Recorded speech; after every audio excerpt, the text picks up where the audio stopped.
Did you know your hobnobs try to share a cup of tea? They drink half of it, and you need one of them. We haven't got any Did we not bring any hobnobs in for Cheryl? It's terrible. Do you know what it is? It doesn't stretch the hobnobs. Unbelievable. Do you know what it was? Little Mix got fig rolls. Hey, see what I mean? That's favourite. I know. That's shocking. I know, they got a fig roll. Terrible.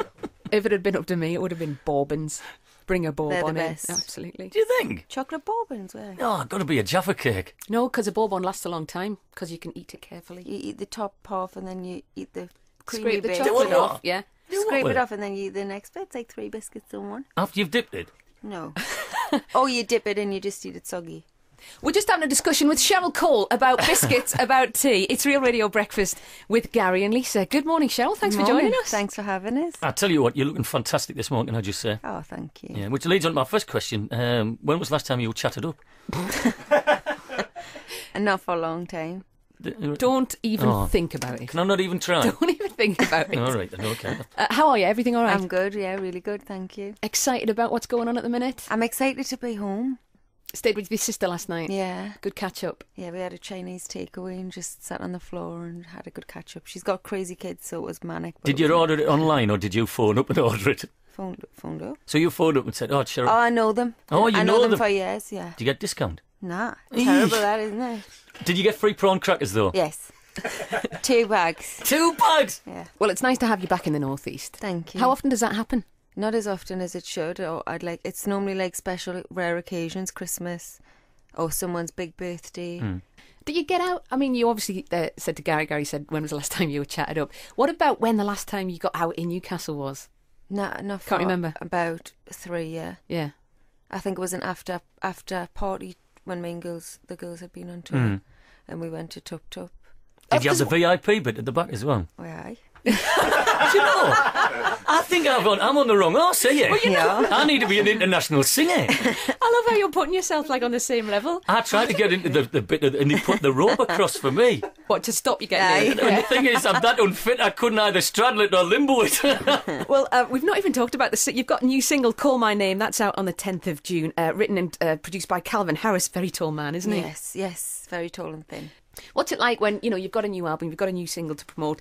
Is it a nerve-wracking time, or is it just something that's quite exciting? It's everything. It's nerve-wracking, it's exciting. You're anxious because you've anticipated it coming for so long, and you're frustrated because people... Like, I've had the Calvin record for months and been dying for people to hear it, so the relief when it's actually played for the first time is unbelievable. And then once that's played, say, okay... So when's the video coming? I'm like, right. I need to play the video. I've had that now for weeks. And you get to work with some amazing names. Amazing. And the thing is, you're top mates with will.i.am as well, aren't you? Yeah. And does he keep you right? Yeah, he keeps us right. I reckon Cheryl will keep him right. It's a bit of both, yeah. I think you work well together, to be fair. Yeah, we do. I'm glad you haven't cut the wedge in your hair like this. Not yet. I'll tell you what, we'll talk more about will.i.am and The Voice. We're dead interested to hear your opinion Yes. on The Voice and obviously the work that Will's doing there. So we'll come back in just a second. Cheryl Cole with us on Real Radio Breakfast. We were mentioning just a few minutes ago will.i.am and the work that you've done with him and the fact that you are good mates and you spend a lot of time. Is it true that you've been cooking for him while he's been in the UK? I've been asked this a lot, right? And I was going to, part of us wants to just tell a barefaced lie and say yes, just so I sound like a good friend. Yeah. But I haven't. You haven't? No. It's one of those rumours, isn't it? He texted us last night saying, I hear you've been cooking me yummy yummy. So I'm like, maybe I should. That's another thing, because will.i.am on The Voice, some of the words that he says I just don't understand. When he's in common parlance with you, does he like is a whistle and stuff like that? Does he talk like that with you? There's loads of words that we say that he doesn't understand either. It's all good. Don't worry. It's dope. It's dope. What do you think of The Voice? I really like it, actually. I watched a bit of it in America, so I got the concept, but I don't think everybody here quite knew what they were in for. No. It's been quite a shock. Any chance of you turning up as a performer or maybe some kind of mentor alongside Will in The Voice? Who knows? Ooh. Like it. That means yes. Like I it. can tell by your face. Mystery all the way. Mischievous. You're in the papers, you were yesterday. Stuff that you've said about Simon Cowell and the fact that you are frenemies. Does he do your head in? Yeah. No, let's cut to the chase. But he did me head in when I worked with him. That's what I mean. He's always done me head in. Is he one of these people that sort of just gets into your head and you just think, oh, I don't mind having you for 5 minutes, but That's nick off? enough, yeah. But the fact is, you kind of could tell that you had that relationship with him. Yeah. And so you kind of palmed him off half the time, didn't you? A proper northern lass. Yeah. You know, I'm not going to take any chunder from you, pal. Exactly. Just there you go. Just look at the palm of my hand there. Because he's had his book and everything serialised in the papers. And there's a lot of things in that, like, shocked a lot of people. Were you shocked when you read a lot of the revelations I about him? haven't read any of the book things. Right. I mean, I've heard some of the Snippets. stuff that he said, apparently about me. But Simon's always called me a toy to me face. To read that is a different thing because it feels shocking, I suppose. But the things I was hearing, I wasn't surprised by. Apart from the stuff, apparently he said that he wanted to have a relationship with us, which I doubt. I never ever got those vibes from him, never. No. And I did used to go up to his dressing room in my tracksuit and my slippers. That's seductive. No, but you know what I mean? He's crazy. So he's always called as a toy. That's not news. Kind of his way of a term of endearment, if you like. Yeah. In his own weird way. And any thought about you bringing the book out yourself? Because there was bits in the paper saying that you think about bringing your memoirs out. Yeah, there was a bit saying that I was going to write a book about Simon and be lucky if you got a footnote.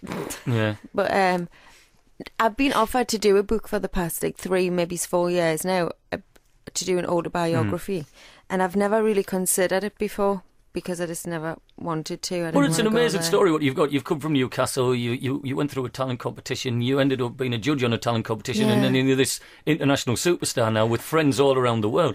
I think it's a story worth reading.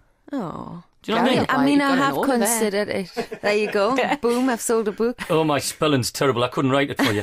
No, but you can buy it, can't you? I can buy it. Who says Well, she I'd wants want, you to write it? I'd want a free one. I'd want a free one. Oh, would you? I'll send you one, guys. Thank you very VIP much, treatment Cheryl. you're after. Well, I want to get in the Tuk Palace at the back room. I don't want to straddle that rope anymore. Can you sort that, Cheryl? I'll have a The word. new Jim will fix it. I'll have a word. Right, we're going to we've got loads to fit in here. We're going to try and talk to you more about, obviously, your new music. And also, I want to have a quick chat about Girls Aloud. Okay. Very, very honoured this morning to have Cheryl Cole with us. And you're still looking beautiful, radiant, tremendous, whatever. He's still sat next to you, which is a surprise, I know. to be honest. I know, You most put of a the lovely guests nick shirt off. on today for you, You though, did? Cheryl. That's, I got this from Primani. Lovely. Yeah, this is from Matt Allen. Yeah. You know, the designer shops I know the one. down in Gateshead High Street. Great. Oh, looking smart for you. I'm surprised you didn't bring any sausage rolls. That's what you said, isn't it? Oh, I'm going to bring some Gregsy's in for Cheryl. I would have appreciated that. Well, I actually. was thinking about doing it, but the upper echelon said, "Oh, Cheryl eats caviar and lobster thermidor." Now I said, "You know what? She doesn't. She likes it. She likes a sausage roll." And Absolutely. and the news to me when they were going to put 20% on hot food at Gregsy's. What with a this liberty. The pasty tax. It did my head in. I thought Cheryl will not like that. I'm not having that. That's No. terrible. That like. We should have a northeast march Aye. and stop it. Well, they did that yesterday, didn't they? Well, we can do one up here, can't we? Grey's And we're Monument. in a recession. Yeah, in a How's that? recession. We could stand next to the man who bangs the bongos at the monument. Have you seen him? He's good. Oh, the Peruvian band Yes. on Northumberland Street. So back to the music. Girls Aloud. Now, obviously, it's like your 10-year anniversary this year, isn't Yes, it? we're 10-year-old. How? I mean, that is that That's kind of a nuts. wow. It doesn't feel real. Part of some of it feels like yesterday, and some of it you think when you think what we've achieved in those 10 years, it feels like wow, God, that was so long ago. And so many hits. I mean, we do the Feel Good flashback between 9 and 10, and it feels like no matter what year we go to, there's a big Girls Aloud single. There's a Yeah. big hit there, you know. Yeah, we didn't stop, did we? No. For the 7 years up to when we took a break, really. And this is what caused the stresses and strains that you did so much in that 7 years. There wasn't any stresses and But I mean, stuff. like, sort of on working together, you sort of think, oh, we need to take a break. What I thought was important as well was that we'd grown up together. Like Nicola and Nadine were only 16 when they got in the group, and we'd grown up and we'd done everything so intensely together. I mean, it's not like you go to work together then you go home. You kind of live together, you know. Yeah. You're growing up, and you're growing up, but you're turning from a teenage girl into a woman. It was important that as adults and women, we went and just discovered ourselves. Like we were all each other. We were like one personality Yeah. towards Yeah. the break, you know. And now's time's right to sort of come back together again. And Well, yeah, it's Get out and do it. I mean, we can't believe it's been 3 years because we haven't been apart. We still go for dinner. We still see each other socially all the time. So it's not like we haven't seen each other and all of a sudden we're going to... To us, it's like 2 minutes since we took... Yeah. Is it going to be a tour? Is it going to be an album? Or Who knows? who knows? full of Tour. mystery this morning? Right, tour then. Are you? I'll go album. You go I'll tour. go tour. There we go. Oh, brilliant. Well, all the very best. Obviously, Thank you've got the you. single, which is Call My Name, 10th of June, and also you've got the album A Million Lights, 18th of June. Watch out for it in the shops, and I'm sure the whole of the North East, along with Real Radio, wish you the best of luck. Thank you very much. Thanks, Cheryl. Cheryl Cole. Thank you. Brilliant. Get it in.